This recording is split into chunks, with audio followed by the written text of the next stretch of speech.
The space around Kepler 442 was filled with ships like Captain Sarah Chun had never seen before.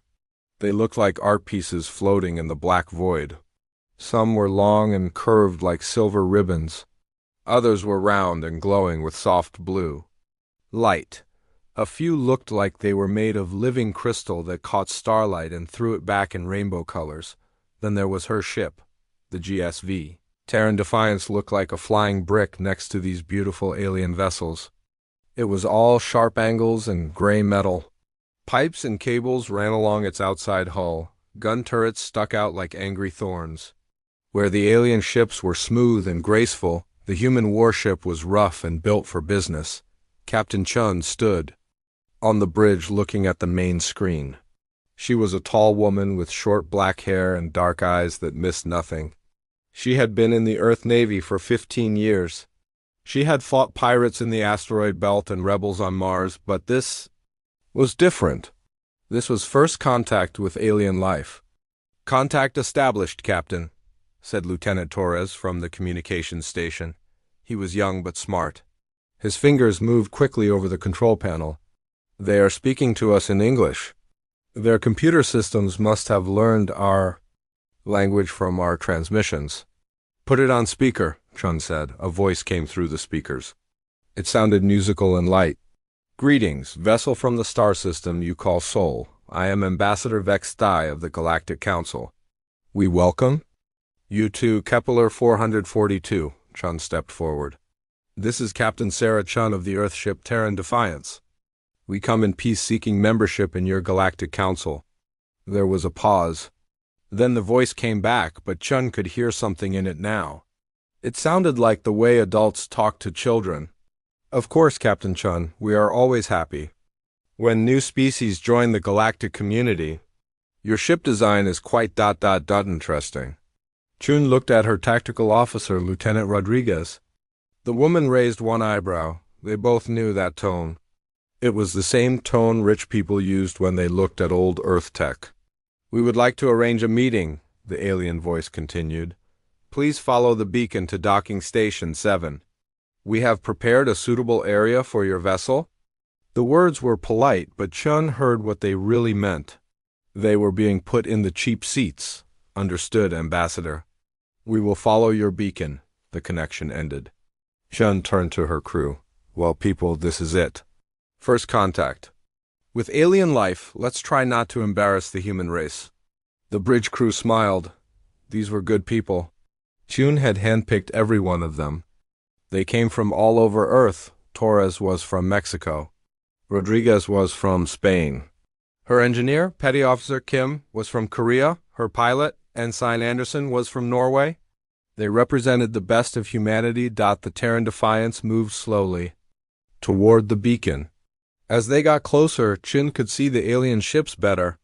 The silver ribbon ships belonged to something called the Ethereals. They moved through space like fish swimming through water.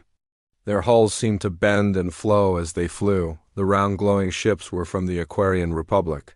They looked like jellyfish made of metal and light. Energy fields danced around them in beautiful patterns. Chun counted at least 20. Of them, the crystal ships were the most amazing. They belonged to the Zephyrian Empire. Each one looked like it had been grown instead of built. Light passed through them and came out changed, creating clouds of colored gas around each vessel. Then there were ships from species Chun had never heard of.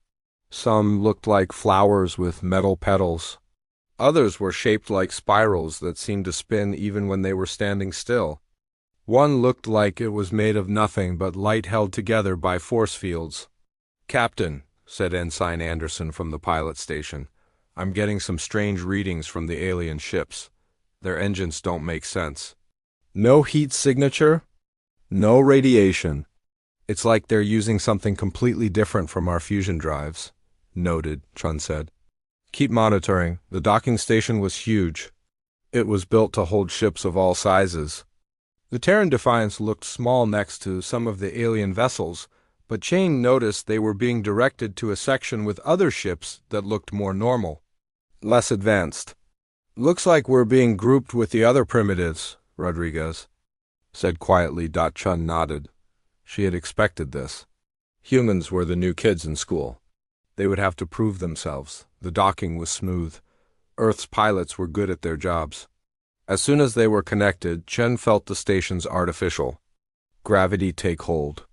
It felt strange after months in space.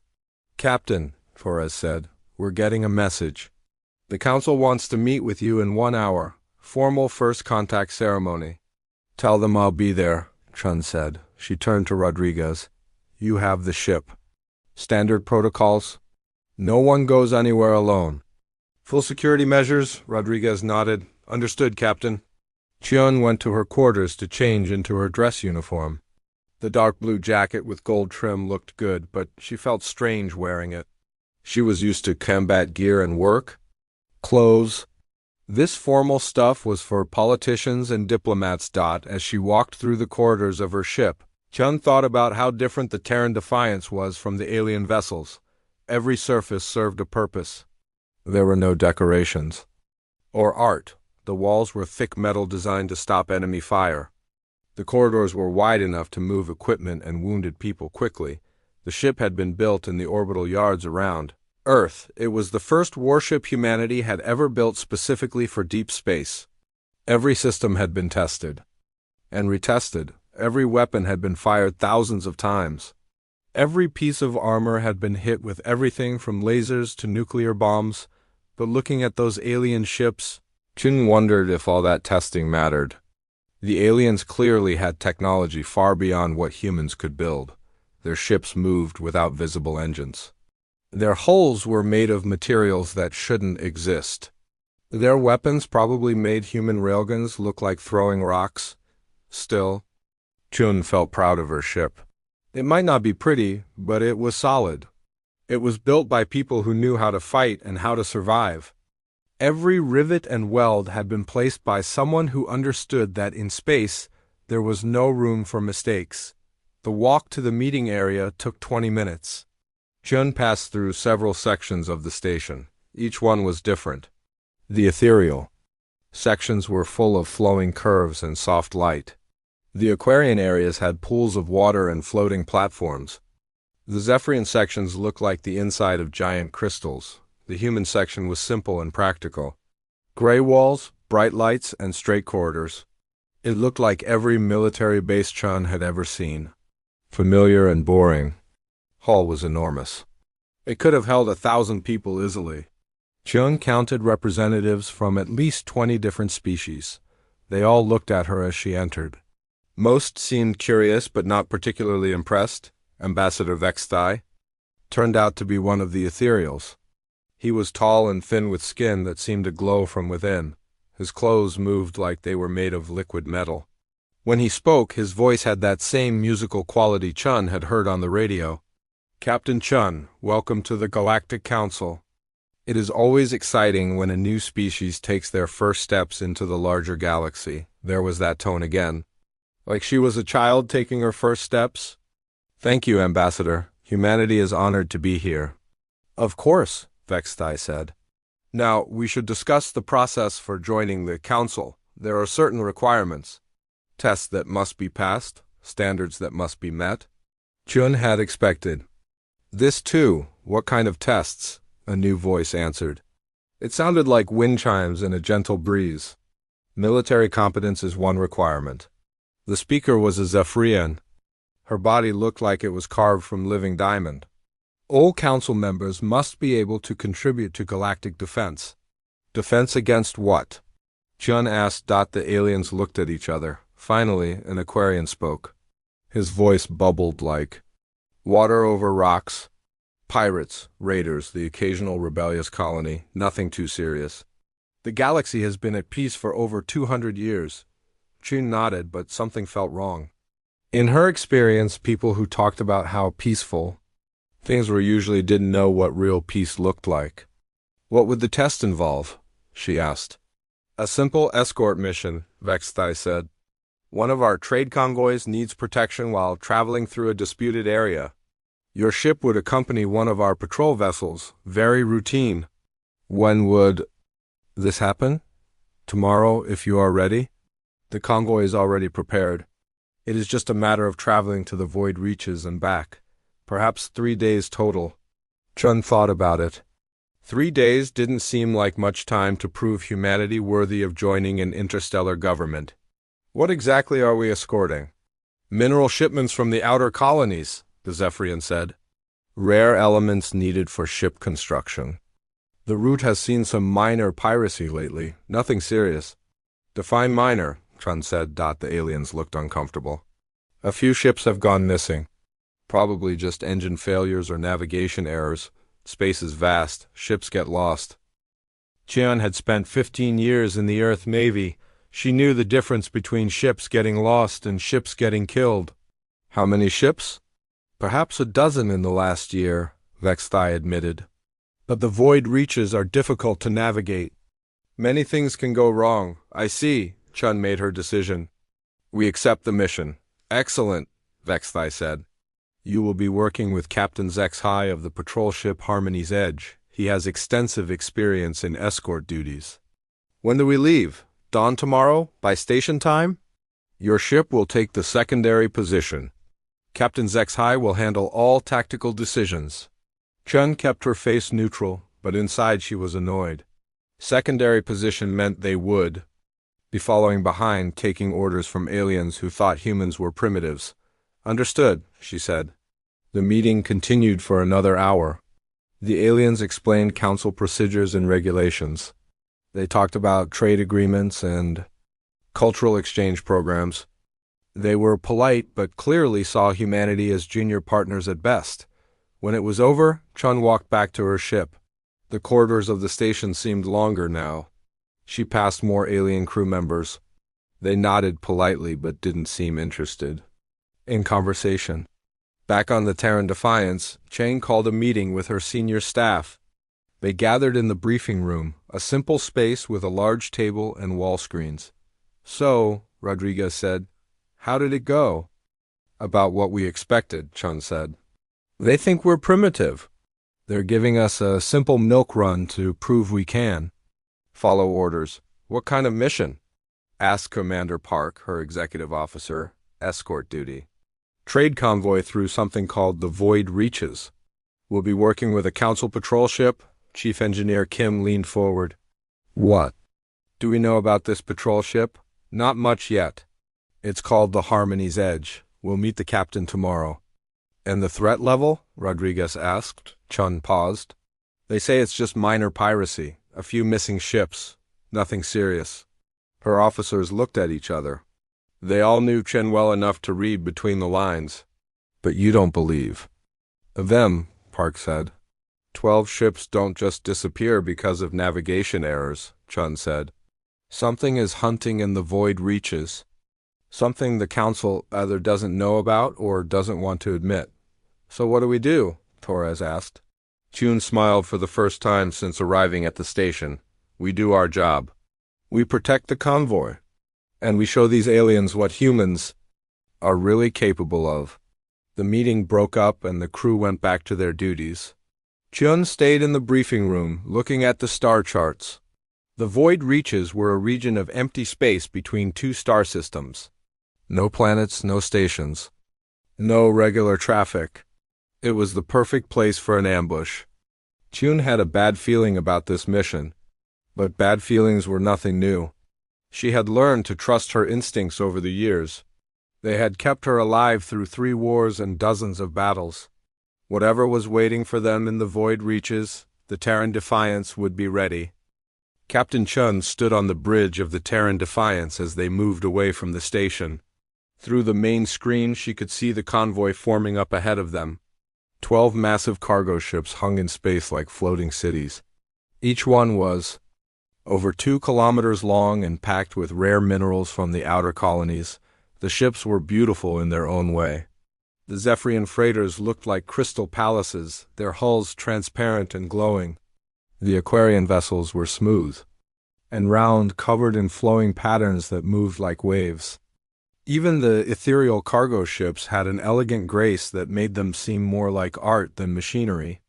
Contact from the Harmony's Edge, Torres reported from the communications station. Put it through, Chun said. The main screen changed to show. The bridge of the Council patrol ship. Captain Zexhai appeared on screen. He was a Zephyrian like the ambassador, but his crystal body was darker, more military-looking. When he spoke, his voice had the same wind chime quality, but with a harder edge. "Captain Chun, I am Zexhai. I will be commanding this escort mission." "Understood, Captain." "We're ready to proceed." "Good. Your ship will take position at the rear of the convoy. The Harmony's Edge will lead from the front. You are to maintain formation and follow all my orders without question." Chun kept her face neutral. "Of course, Captain." "Excellent. Now, let me explain the route. We will travel through normal space to the edge of this system, then jump to hyperspace. The journey to the void reaches will take 18 hours. We will escort the convoy across the reaches, then continue to the Kepler 186 system for delivery." "What about the reported piracy?" Zexhai made a sound that might have been laughter. "Captain Chun, your species is new to space travel. What you call piracy, we call minor inconveniences. A few small raider ships with primitive weapons. Nothing. That cannot be handled easily. How many raiders are we expecting? Perhaps 3 or 4 ships at most. They attack lone freighters, not armed convoys. Your ship is more than adequate backup for this mission." Chun nodded, but she noticed something. Zexhai talked about the raiders like they were a known problem. If they were such a minor threat, why were ships still going missing? "What happened to the 12 ships that disappeared?" she asked. Zexhai's crystal features darkened slightly. "Navigation errors. Engine failures. Space is dangerous for those who do not understand it properly. Your species will learn these things in time." The connection ended. Chun turned to Rodriguez, who was standing next to her chair. "Thoughts?" Chun asked quietly. "He's lying," Rodriguez said. "Or at least not telling us everything." "Navigation errors don't make 12 ships disappear in the same area?" "Agreed." "Torres, start long-range scans of our route. I want to know about every piece of space dust between here and our destination." "Yes, Captain." The convoy began moving. The Harmony's Edge took the lead position, its elegant hull glowing with energy fields. The 12 cargo ships formed up in a loose formation behind it. The Terran Defiance brought up the rear. Looking like a guard dog following a parade of show horses, Chun watched the Council patrol ship carefully. The Harmony's Edge was impressive. It was 3 times the size of her ship and moved through space like it was dancing. Energy barriers shimmered around its hull. Weapon ports were hidden behind smooth panels that could open in seconds, but Chun noticed something else. The ship was beautiful, but it was built for fighting enemies that followed rules. The weapons were precise and elegant. The defenses were sophisticated but seemed designed for traditional space combat. "Captain," Torres called out, "I'm getting something strange on long-range sensors." "What kind of strange?" "There's an area in the void reaches where my sensors just stop working, like there's nothing there at all." Chun walked over to Rez's station. The sensor display showed their route clearly until they reached a certain point. Then it became a blank gray area. "How big is this dead zone?" she asked. "Hard to tell. At least 50,000 kilometers across. Maybe more." "Could be natural interference," Rodriguez suggested. "Some kind of stellar phenomenon?" Chun shook her head. "Torres, can you get a message to the Harmony's Edge without Captain Zexhai knowing about it?" "I can try a direct data burst to their sensor officer." "Do it. Ask them about the sensor dead zone." Torres worked at his console for several minutes. Finally, he looked up. "Got a response, Captain. Their sensor officer says they've noticed the same thing. But when they reported it to their captain, they were told it was normal for the void reaches." "Interesting," Chun said. "Rodriguez, what's our weapon status?" "All systems green, Captain. Railguns loaded and ready." "Missile tubes armed?" "Point defense systems online." "Good. I want everyone ready for anything." The journey to the hyperspace jump point took 6 hours. During that time, Chen had her crew run constant drills. They practiced damage control, weapons targeting, and emergency maneuvers. The alien crew members monitoring their communications probably thought humans were paranoid, Chun didn't care what they thought. When they reached the jump point, the convoy formed up in a tight formation. The Harmony's edge opened a hyperspace window, and all 13 ships jumped together. Hyperspace was always strange for humans. The normal rules of physics didn't work the same way. Colors became sounds, distance became time. Most humans felt sick for the first few minutes until their brains adjusted, but Chun had made dozens of hyperspace jumps. She stood calmly on the bridge while her crew got used to the sensation. 18 hours to the void reaches, Park reported.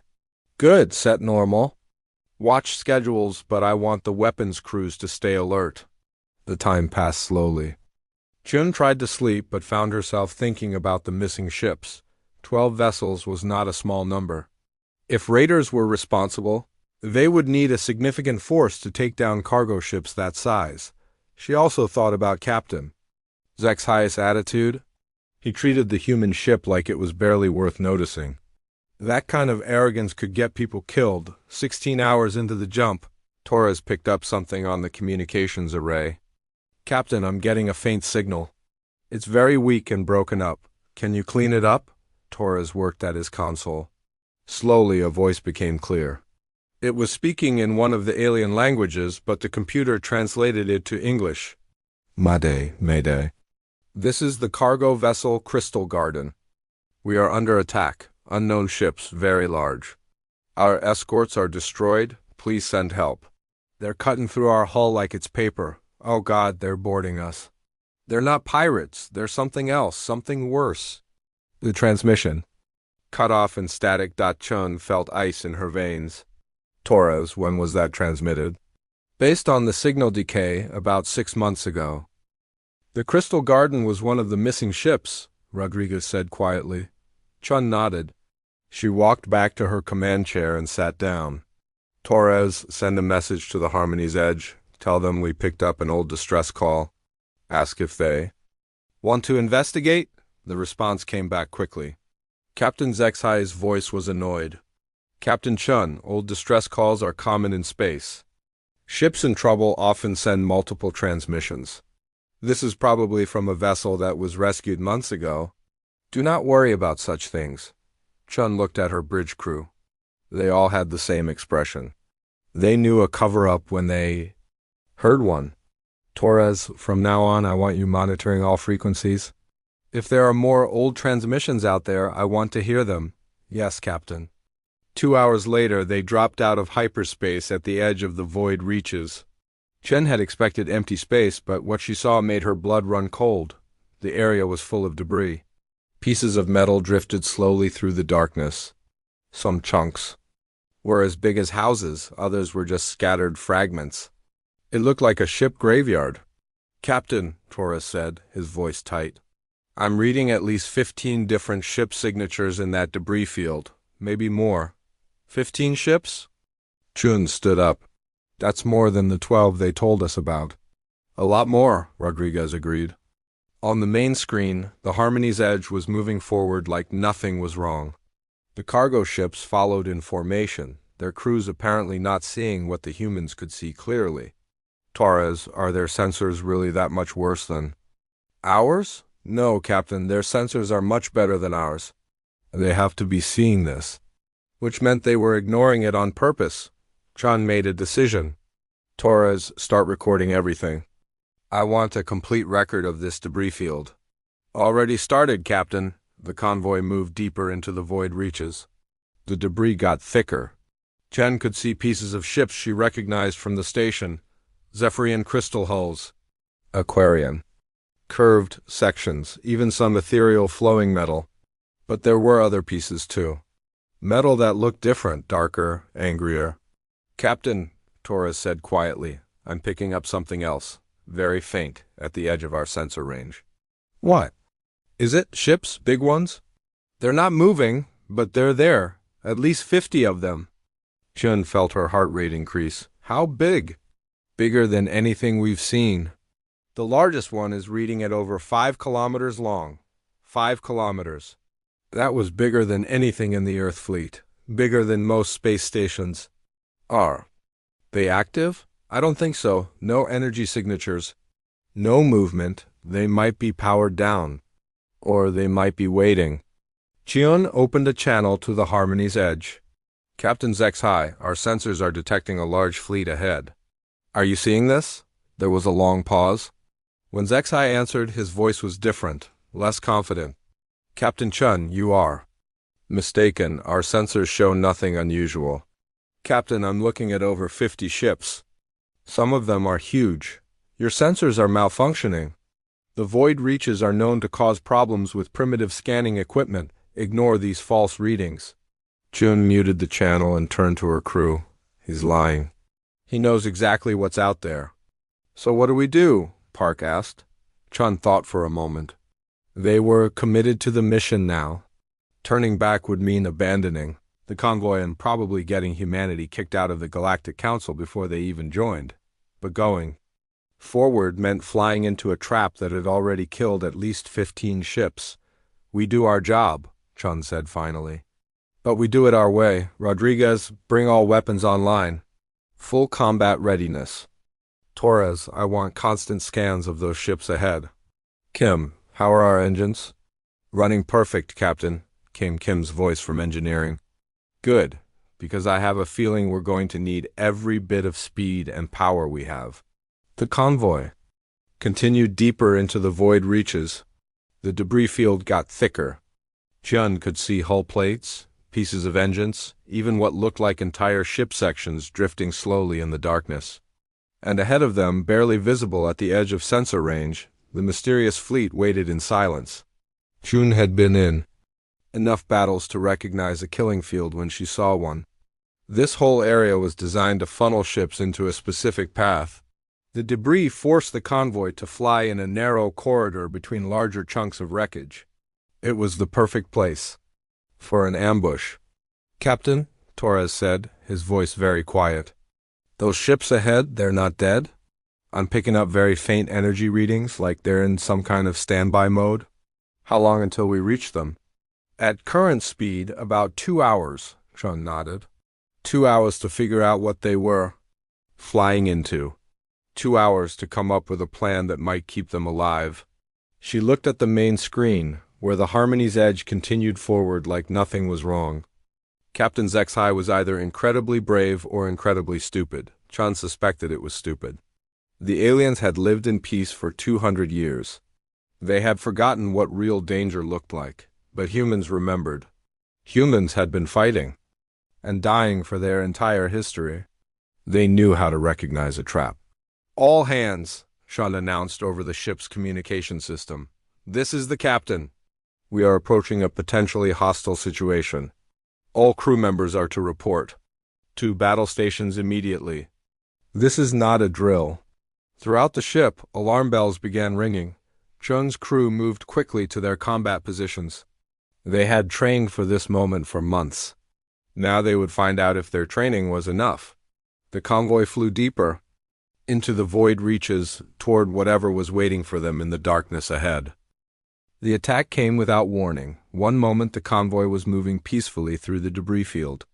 The next moment, space erupted in fire and death. The mysterious ships that had been waiting in the darkness suddenly blazed to life. Energy signatures spiked across every sensor screen. What had looked like 50 dead hulks revealed themselves to be over 200 active warships. They were massive. The smallest was twice the size of the Harmony's edge. The largest was a monster over 6 kilometers long, bristling with weapon ports and armored like a fortress. They were dark, angular things, all sharp edges and brutal efficiency. Where the council ships were graceful and beautiful, these vessels looked like they had been designed by someone who understood only violence. Contact! Torres shouted. 200+ enemy vessels coming online. They're surrounding us. Captain Chin gripped her command chair as the bridge lights switched to combat red. All hands, battle stations. This is not a drill. The enemy. Ships moved with terrifying coordination. They came from all directions, rising from positions hidden behind debris and asteroids. Their formation was perfect, cutting off every escape route. The convoy was trapped in a box of hostile vessels. Captain, Rodriguez called out, I'm reading massive energy buildups from the enemy ships. They're charging weapons. What kind of weapons? I don't know. The energy signatures don't match anything in our database. On the main screen, Captain Chun watched the lead enemy vessel target the Harmony's edge. It was enormous. At least 5 times larger than the Council patrol ship. Its hull was covered in what looked like scars and burn marks from countless battles. The first shot came from that massive warship. A beam of pure red energy lanced across space and struck the Harmony's edge's shields. The elegant energy barriers that protected the Council ship flared bright blue, then flickered and failed completely. Captain Zexhai's voice came over the communications channel, and for the first time he sounded afraid. All ships, we are under attack by unknown hostiles. Request immediate assistance. Unknown hostiles? Chun said to her bridge crew. He still doesn't know what hit him. The second shot from the enemy flagship punched through the Harmony's edge's hull like it was made of paper. The Council ship shuddered and began venting atmosphere. Internal explosions lit up its crystal structure from the inside. My God, Torres whispered. Their weapons just cut through the patrol ship's armor like it wasn't even there. More enemy vessels opened fire. The air filled with red energy beams, plasma bolts, and missiles that moved faster than anything Chun had ever seen. The Council ships tried to return fire, but their elegant energy weapons seemed to do nothing against the dark hulls of their attackers. The first cargo ship died within minutes. It was a beautiful Zephyrion crystal hauler carrying rare minerals. The enemy focused 6 ships on it, hammering it with concentrated fire until its hull cracked like glass. The ship broke apart in a shower of crystal fragments and escaping cargo. Captain, Zexhai is trying to coordinate a defense, Torres reported. But the enemy is jamming most communications. Chun could see the Council ships trying to fight back. Their weapons were precise and powerful, but they seemed designed for fighting. Opponents who followed the same rules of war. These attackers didn't follow any rules at all. The enemy ships moved in perfect formation, concentrating their fire to destroy one target at a time.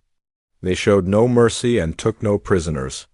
When a Council ship was disabled, the enemy finished it off immediately. Second cargo ship is gone, Rodriguez reported. Third is taking heavy fire. Chin watched the slaughter and felt her anger growing. These weren't pirates. Pirates wanted cargo, not destruction. These ships were here to kill everything that moved. Torres, any communication from the enemy? Nothing, Captain. They're not responding to any signals. No demands, no warnings. They're just killing everything. The Harmony's edge was still fighting, but barely. Half its weapons were offline, and it was leaking atmosphere from dozens of holes. Captain Zexhai was trying to rally the remaining cargo ships, but panic was setting in. 4th cargo ship destroyed, Park announced. 5th is running. One of the Aquarian freighters had broken formation and was trying to escape. It didn't get far. 3 enemy ships moved to intercept it, their dark hulls cutting through space like sharks chasing a wounded fish. They caught the fleeing cargo ship and tore it apart with concentrated fire. 6 ships down, Rodriguez said. Half the convoy is gone. Chun made her decision. The Terran Defiance had been hanging back, watching the slaughter. The enemy ships seemed to be ignoring them for now, focusing on the larger Council vessels. But that wouldn't last long. All hands, this is the captain, she announced over the ship's communication system. We are going into combat against overwhelming odds. The enemy has superior numbers and firepower, but they don't know what they're dealing with. She looked around her bridge. Her crew was scared but ready. These were good people who had trained for exactly this situation. Torres, send a message to Earth. Tell them what we found here. Tell them the galaxy isn't as peaceful as the Council. Claimed, yes, Captain. Rodriguez, bring all weapons online. I want every gun ready to fire. All weapons are hot, Captain. Kim, I need everything the engines can give us. You got it, Captain, came the engineer's voice from below. Chun stood up from her command chair. Ladies and gentlemen, we're about to show these aliens what humans do when cornered. Torres, open a channel to the Harmony's edge. Captain HFY's face appeared on screen. His crystal features were cracked and bleeding some kind of glowing fluid. Behind him his bridge was filled with smoke and sparks.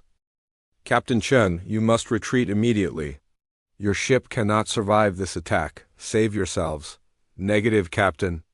We're not abandoning the convoy. You don't understand? These are not pirates. These are the Ravagers.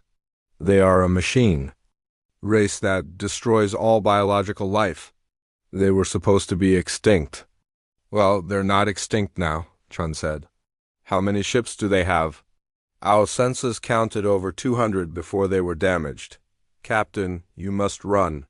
The Ravagers will kill everything here, maybe, Chun said. But they're going to have to work for it. Rodriguez, take us in. Captain, wait, HFY called out. Your ship is not equipped for this kind of battle. The Ravagers have technology beyond anything your species has seen, Chun smiled grimly. Captain, you've been underestimating humans since we met. Time to see what we're really made of. She cut the communication and turned to her crew. Rodriguez, set course for the enemy flagship. Torres, target their largest ship. Kim, give me ramming speed. Ramming speed? Park asked. Captain, that ship is 6 times our size. I know exactly how big it is, Chun said. And I know exactly what we're going to do to it. The Terran Defiance turned toward the enemy fleet and accelerated. The ship's fusion engines roared to life, pushing the vessel faster than it had ever gone. They were heading straight for the largest Ravager warship, the one that had destroyed the Harmony's Edge's shields with a single shot. Captain, Torres said, the enemy is targeting us. Multiple ships are turning our way. Good, let them come. The first enemy shots came from 3 medium-sized Ravager ships. Red energy beams struck the Terran Defiance's armor and splashed harmlessly off the thick metal plates. The human ship kept coming. Their weapons aren't penetrating our armor, Rodriguez reported, sounding surprised. Council ships are built for elegance, Chun said. Human ships are built to take a beating. More enemy vessels opened fire. Plasma bolts and energy beams hammered the Terran Defiance from all sides. The ship shook under the impacts, but the armor held.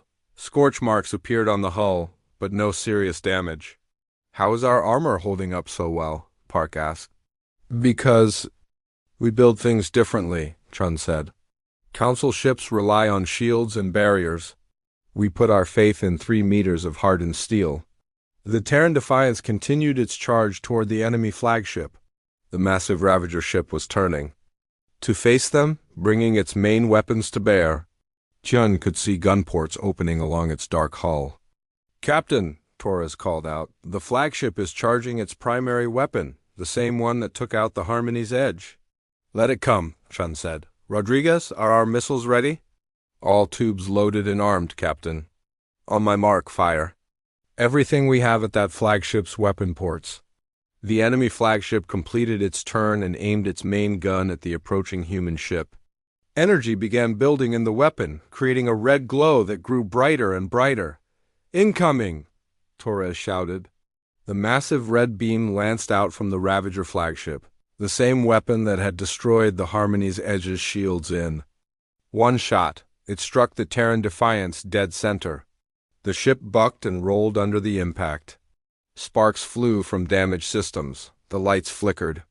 But when the energy beam faded, the human ship was still there, still coming, armor scorched, but intact. Hull breach on deck 7, Park reported. Damage control teams responding. But we're still in the fight. How? Torres asked. That shot should have destroyed us. Because, Chun said, we don't build pretty ships. We build ships that survive. Rodriguez, fire everything. Every missile tube on the Terran Defiance opened at once. Dozens of nuclear-tipped warheads streaked toward the enemy flagship, followed by railgun rounds moving at a significant fraction of the speed of light. The Ravager ship's point defenses opened up, trying to intercept the incoming missiles. But there were too many coming too fast. Half the missiles got through, slamming into the enemy ship's weapon ports and primary gun. Explosions rippled along the flagship's hull. Its main weapon, the one that had been charging for another shot, went dark. Secondary explosions followed as the damage spread. Direct hits, Rodriguez reported. Their main gun is offline. Good, Chun said. Now let's see how they like a real fight.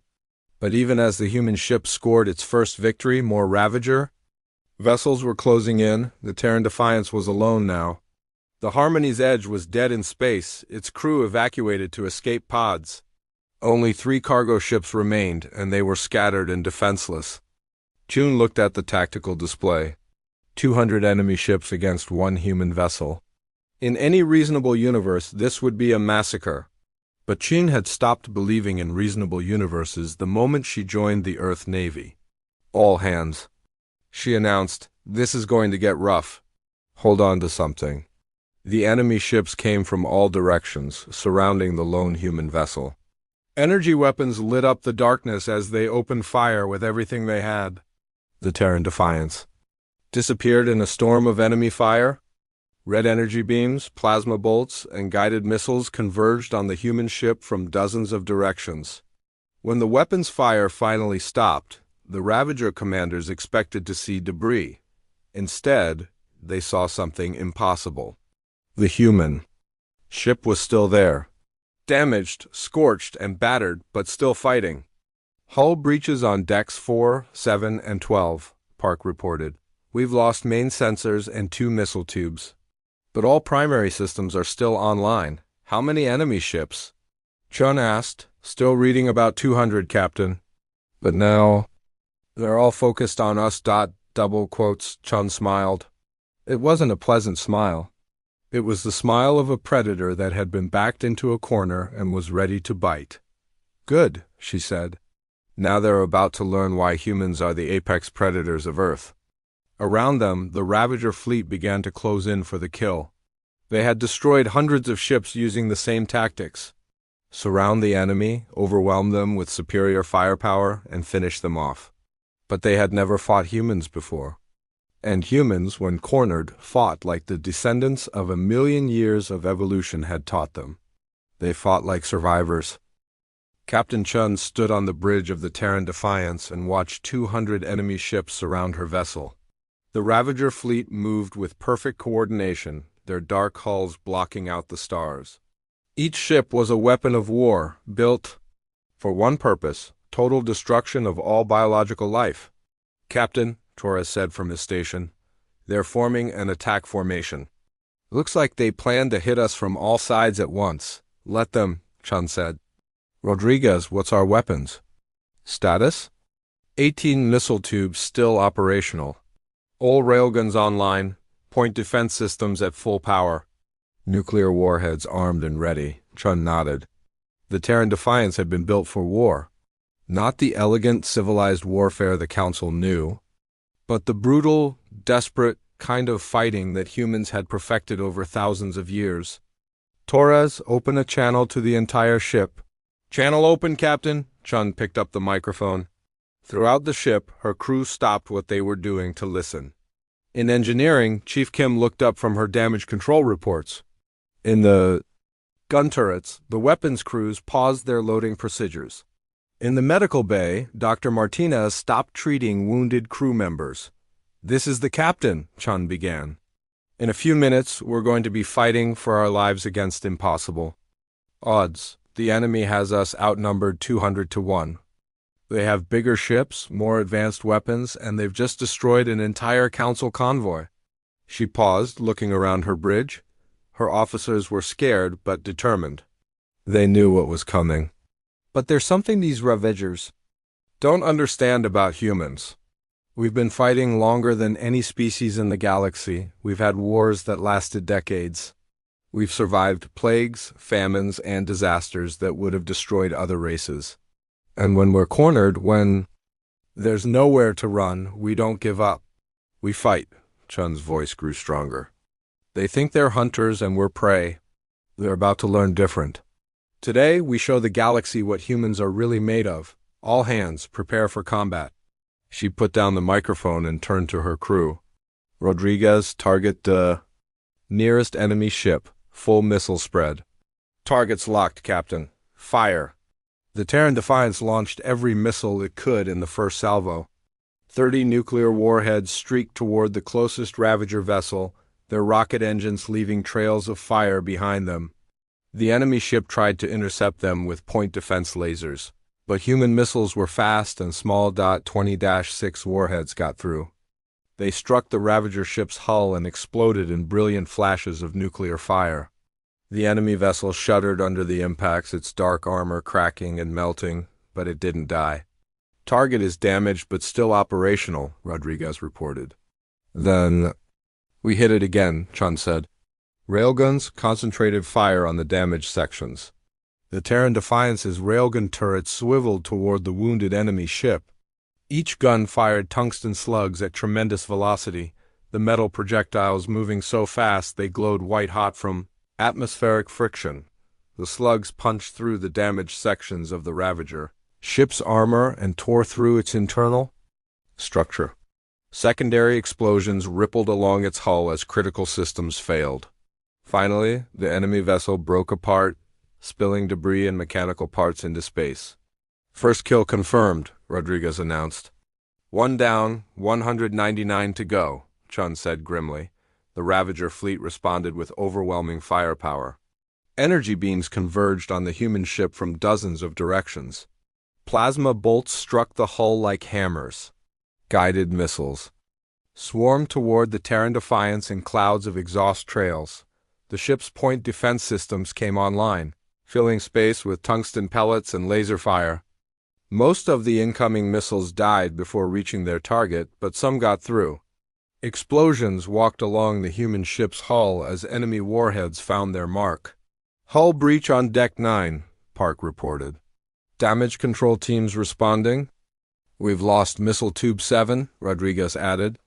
And Railgun Turret 3 is offline. Keep firing, Chun ordered. Target the next closest ship. The battle became a nightmare of fire and metal. The Terran Defiance fought like a cornered animal, using every weapon in its arsenal. Nuclear missiles streaked toward enemy ships, while railgun rounds punched holes in Ravager armor. When the enemy got too close, the human ship used its point defense guns as weapons, spraying tungsten pellets that shredded enemy hull plating, but for every Ravager ship they damaged, 10 more took its place. The enemy had numbers and firepower. That should have been overwhelming, should have been. Second enemy ship destroyed, Rodriguez called out. Third is taking heavy damage. Chien watched the tactical display with growing amazement. Her ship was not just surviving, it was winning individual engagements. The Ravagers had superior technology, but they fought like machines. They followed predictable patterns and responded. To threats in logical ways, humans didn't fight logically. They fought with desperation and cunning and pure stubborn refusal to die. Captain, Torres said, the enemy is changing tactics. They're pulling back to longer range. Chun looked at the main screen. The Ravager ships were indeed pulling back, moving to positions where they could use their superior firepower without getting caught in close combat. They're learning, she said. They realize that getting close to us is dangerous. So what do we do? Park asked. Chun smiled. It was not a nice smile. We don't let them dictate the terms of this fight. Kim, I need everything the engines can give us. Captain, we're already running at 110%. I can't safely go higher. I'm not asking for safe, Chief. I'm asking for everything. There was a pause. Then Kim's voice came back, filled with determination. You got it, Captain. Engines at 130%. But I can't hold this for long. It won't be long, Chun promised. The Terran Defiance accelerated toward the enemy formation like a missile. The ship's fusion engines roared with power, pushing the vessel faster than it had ever gone. Warning lights flashed as systems strained beyond their design limits. Captain, what are we doing? Torres asked. Something they won't expect, Chun said. Rodriguez, target their largest ships, the ones hanging back giving orders. Captain, at this speed we can't maneuver. If they concentrate fire on us, They won't have time, Chun said. Trust me. The human ship plunged into the enemy formation like a spear thrust. Ravager vessels tried to intercept it, but the Terran Defiance was moving too fast and changing course too quickly. Energy beams missed their target as the human ship weaved. Between enemy vessels. Now, Chun shouted. All weapons, fire everything. The Terran Defiance unleashed hell. Every missile tube fired at once, every railgun opened up. Point defense systems switched to offensive mode, spraying tungsten death in all directions. Nuclear warheads and tungsten slugs filled space around. The charging human ship. The effect was devastating. 3 Ravager ships died in the first seconds as nuclear fire overwhelmed their defenses. 2 more took critical damage as railgun rounds punched through their command centers. The enemy formation scattered as ships tried to avoid the human vessel's kamikaze charge, but Chun wasn't planning to ram anything. At the last second, she ordered full reverse thrust. The Terran Defiance's engines screamed as they fought to slow the ship's momentum. The vessel shuddered and groaned under the stress, but it worked. The human ship came to a relative stop in the middle of the enemy formation, surrounded by Ravager vessels on all sides. "Captain," Park said, sounding amazed. "We're inside their defensive perimeter." "Exactly where I wanted us," Chun said. "Rodriguez, target the command ships. The big ones with all the communications equipment." At point-blank range, the Terran Defiance was deadly. Human weapons that had struggled to penetrate enemy armor at long range now tore through Ravager hulls like paper. Nuclear warheads didn't have time to be intercepted. Railgun rounds hit with enough force to crack ships in half. The enemy tried to return fire, but they were too close together. Shots meant for the human ship hit other Ravager vessels instead. The perfect coordination that had made them so dangerous began to break down as friendly fire incidents multiplied. "Command ship destroyed," Rodriguez reported. "Another one is venting atmosphere." "Their formation is collapsing," Torres added. "I'm reading communication breakdowns across their fleet." Chun watched the tactical display with satisfaction. The Ravagers were machines, following programmed responses. When their command structure was disrupted, they didn't adapt quickly enough. Humans, on the other hand, thrived in chaos. "All ships," Chun broadcast on all frequencies. "This is Captain Chen of the Terran Defiance. Any surviving Council vessels, rally to my position. We're taking the fight to them." The response surprised everyone. 3 cargo ships that had been hiding behind debris suddenly came online. The damaged Harmony's Edge, somehow still functional, began moving toward the human ship. Even some of the escape pods started coordinating their movements. "Captain," Torres said, "the survivors are forming up around us." "Good," Chun said. "Now let's finish this." The battle that followed became legend. The Terran Defiance led the ragtag group of survivors in hit-and-run attacks against the confused Ravager fleet. Human tactics, born from centuries of desperate warfare, proved devastatingly effective against the machine logic of their enemies. The human ship would charge into enemy formations, cause maximum damage, then retreat before the Ravagers could respond effectively. The surviving Council ships, inspired by human bravery, fought with desperate courage they had never shown before. Slowly, impossibly, the tide began to turn. 50 enemy ships destroyed, Rodriguez announced. 70, 100. The Ravager fleet, so confident at the beginning of the battle, found itself being systematically destroyed by opponents they had dismissed as primitives. Their superior technology meant nothing when they couldn't coordinate their attacks. "Captain," Torres called out, "the remaining enemy ships are trying to retreat." Chun looked at the tactical display. Nearly half the Ravager fleet was gone, destroyed by the desperate defense led by a single human warship. The survivors were pulling back, trying to escape the battle. "No," Chun said firmly. "We don't let them go. If even one of these ships escapes, they'll warn others. The Ravagers will know that biological life still exists in this galaxy. Captain, we've taken heavy damage. Our missile supplies are almost gone if we pursue them. Chun said. "This ends here. Today, Rodriguez, target their fleeing ships. Don't let any of them reach the hyperspace jump point." The final phase of the battle was a running fight as the human-led coalition chased the retreating Ravagers across the void reaches. One by one, the enemy ships were hunted down and destroyed. Their perfect formation was gone, replaced by panic and confusion. When the last Ravager ship exploded in nuclear fire, the battlefield fell silent. The Terran Defiance hung in space, battered and scarred but victorious. Around it, the few surviving Council ships drifted like ghosts among the debris of two fleets. "Status report," Chun said quietly. "All enemy vessels destroyed," Rodriguez reported. "We have significant damage, but all critical systems are operational. Casualties? 43 dead, 96 wounded." Dr. Martinez's voice came from medical. Chun closed her eyes. 43 good people who would never see Earth again. But their sacrifice had saved countless others. "Captain," Torres said softly, "we're receiving transmissions from across the galaxy. Word of the battle is spreading. Every species in the Council wants to know what happened here." Chun opened her eyes and looked at the main screen. The debris field that had once been the Ravager fleet stretched as far as sensors could reach. 200 warships that had terrorized the galaxy for who knew how long, destroyed by a single human vessel and handful of survivors. "Torres, prepare. A full battle report, every detail, every tactical decision. The Council needs to know what we faced here." "Yes, Captain." Chun sat back in her command chair.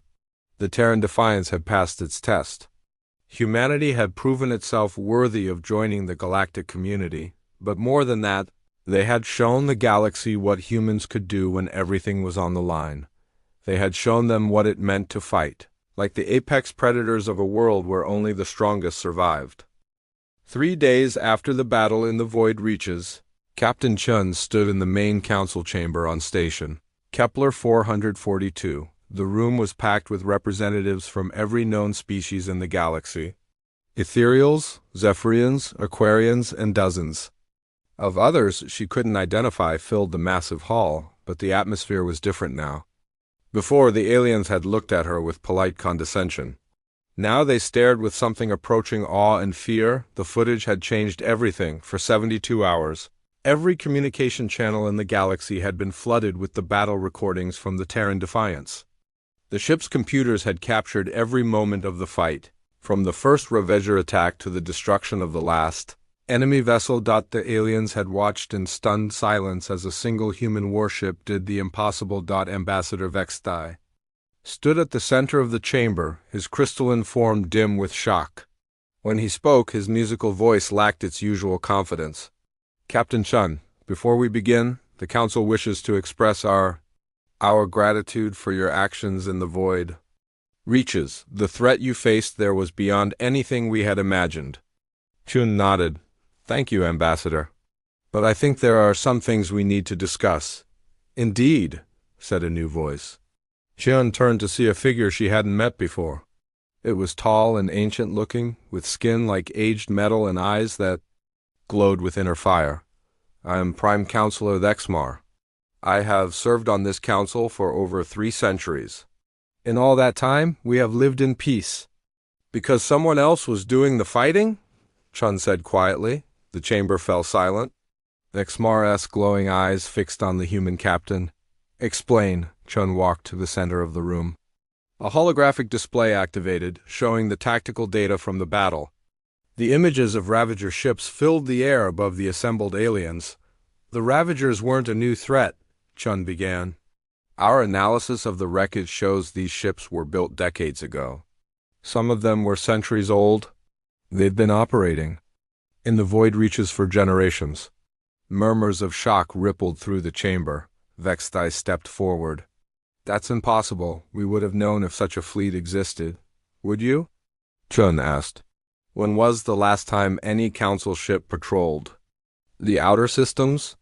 When did you last send exploration missions to areas marked as dangerous or unstable?"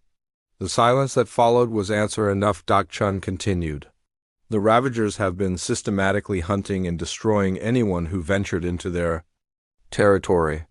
Traders, explorers, colonies that got too far from the core systems. You knew ships were disappearing, but you chose to believe they were just accidents." "The galaxy has been at peace for 200 years, Dexmar said defensively. "No," Chun replied. The galaxy has been at peace because the Ravagers were killing anyone who might have threatened that peace. They were your immune system, eliminating problems before you had to deal with them. She activated another display, showing the debris field they had found. 15 different ship designs in that graveyard. Ships from species I've never heard of. How many races were wiped out before they could even make contact with the Council? The assembled aliens stared at the images in horrified fascination. Qian could see understanding dawning in their expressions. But the truly disturbing part, Chun continued, is what we found in the Ravager computer cores. A new hologram appeared showing data streams and code fragments. The Ravagers weren't just random killing machines. They had detailed information about Council ship designs, patrol routes, and military capabilities. Someone had been feeding them intelligence. The chamber erupted in shocked voices. Representatives began shouting questions and accusations. Lexmar raised his hand for silence. Are you saying someone in the Council was working with these machines? I'm saying someone benefited from their existence, Chun replied. For 2 centuries, the Ravagers kept the galaxy stable by eliminating anything that might have disturbed the established order. New species, expanding colonies, anyone who might have challenged the existing power structure. She paused, letting the implications sink in. The question is whether this was intentional collaboration or just willful ignorance. Vexthia's crystalline features had gone completely dark. Captain, you're suggesting that the Council leadership knew about the Ravagers and allowed them to operate. I'm suggesting that your peaceful galaxy was built on a foundation of hidden genocide, Chun said bluntly.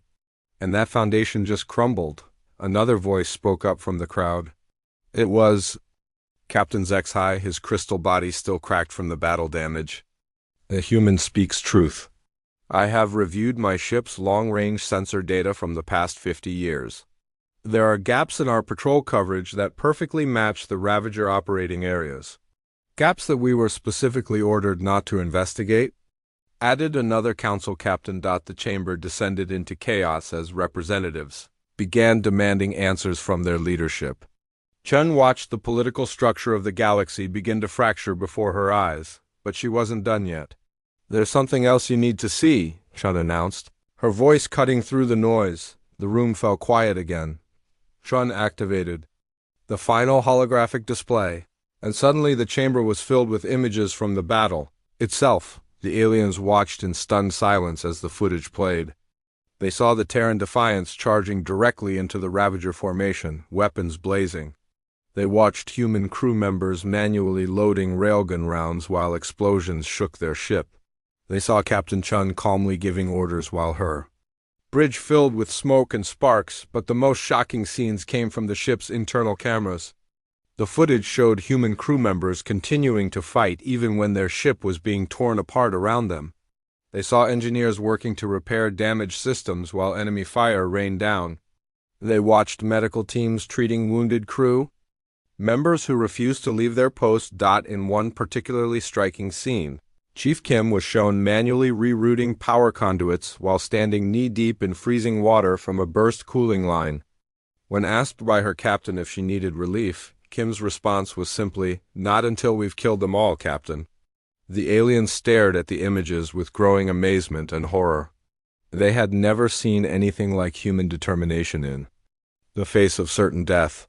"This is what your species calls normal behavior in combat?" asked a trembling Aquarian representative.